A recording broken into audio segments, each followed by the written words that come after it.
In ana magana akan lafiya, lafiya ta wuce shan wasu 'yan ƙwayoyi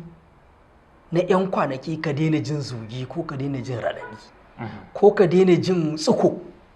Lafiya ba shine lafiya ba. Sha ka daina jin tsuko ko ka sha, ka daina jin zugi ko ka sha, ba shine lafiya ba.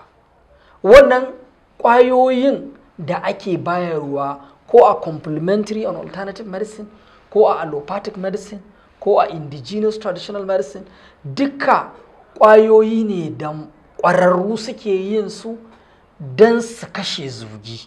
ko don su rage raɗaɗi ko don su dakusar da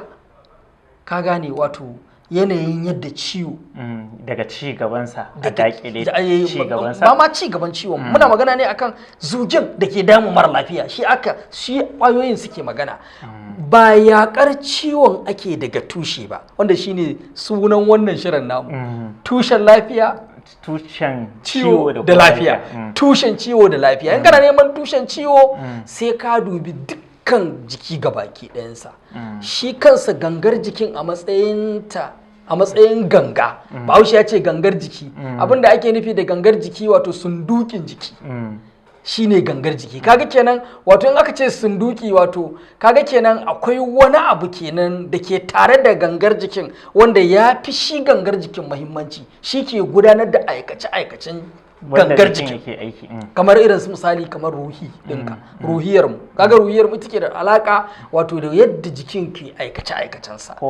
kowane bangare saboda haka in aka ce tushen lafiya da ciwo ana magana ne akan na farko a kalli gangar jikin sannan kuma a kalli shi kansa ciwon daga tushe sannan kuma a kalli ainihin ita kanta ruhiyar yadda ta wadatu a cikin gangar jikin da kuma naƙasin da shi jikin yake tura signals me zan ce da Hausa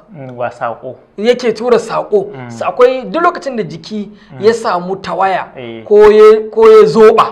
ko ya gota ko ka gane sai ya sanar to sanarwar ba ta nufin ciwo ne da mutum zai je ya ɗauki magunguna guda 5-6 ya haɗiya wai saboda ya daina jin saƙon baka taimaki gangar jikin ba tunda akwai ciwon kila yana nan tushen ciwo da lafiya sabon shiri wanda zai dinga bincike a kan cutukan da suke damun al'umma tare da bayani akan yadda za ku kare kanku daga cutuka ko kuma warkewa daga cutukan baki daya. Ku dai ku kasance da mujallar matashiya a shafinmu na YouTube a dukkanin ranar Laraba da misalin karfe 9 na dare.